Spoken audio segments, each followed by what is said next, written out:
Hi കൂട്ടുകാരെ, ഇന്ന് കൂട്ടുകാർക്കെല്ലാം ഞാൻ കാക്കയുടെ കഥയുമായിട്ടാണ് വന്നിരിക്കുന്നത്. അപ്പോൾ വിചാരിക്കും കാക്കയുടെ എന്ത് കഥയെന്നല്ലേ? ശരി, വാ നമുക്ക് കഥ കേൾക്കാം. ഒരു ദിവസം രാജാവായ അക്ബർ രാജസദസ്സിലുള്ളവരുടെ ബുദ്ധി പരീക്ഷിക്കാൻ തീരുമാനിച്ചു. അതിനായി അദ്ദേഹം സദസ്സിലുള്ളവരോട് ഒരു ചോദ്യം ചോദിച്ചു. അതെന്താണെന്നോ? നമ്മുടെ രാജ്യത്ത് എത്ര കാക്കകളുണ്ട്?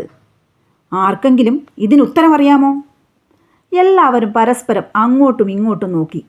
കാക്കകളുടെ എണ്ണമോ? അവർ മുറുമുറുത്തു.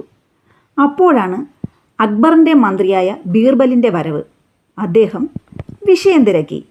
കാര്യം മനസ്സിലാക്കിയ ബീർബൽ ഉടൻ തന്നെ രാജാവിനോട് ഇപ്രകാരം പറഞ്ഞു: അല്ലയോ രാജാവേ, രാജ്യത്തെ കാക്കകളുടെ എണ്ണം എനിക്കറിയാം. അങ്ങയ്ക്ക് സമ്മതമാണെങ്കിൽ ഉത്തരം ഞാൻ പറയാം. ഇത് കേട്ട രാജാവ് ബീർബലിനോട് ഉത്തരം പറയാൻ ആവശ്യപ്പെട്ടു. 54,321 കാക്കകളാണ് നമ്മുടെ രാജ്യത്തുള്ളത്. അങ്ങയ്ക്ക് സംശയമുണ്ടെങ്കിൽ ഭടന്മാരെ കൊണ്ട് കാക്കകളെ എണ്ണി നോക്കാവുന്നതാണ്, ബീർബൽ പറഞ്ഞു. സദസ്സിന് ചിരി പൊട്ടി. ഒരു നിമിഷം പോലും ചിന്തിച്ചു നിൽക്കാതെ ബീർബൽ നൽകിയ മറുപടി കേട്ട ചക്രവർത്തി ചോദിച്ചു: ബീർബൽ പറഞ്ഞ എണ്ണത്തിലും കൂടുതലുണ്ടെങ്കിലോ? കാക്കകളുടെ എണ്ണം കൂടുതലാണെങ്കിൽ അത് അയൽ രാജ്യത്ത് നിന്നും തൻ്റെ സുഹൃത്തുക്കളെയോ ബന്ധുക്കളെയോ കാണാൻ വന്ന കാക്കകളായിരിക്കും. സദസ്സിൽ ചിരി ഉച്ചത്തിലായി.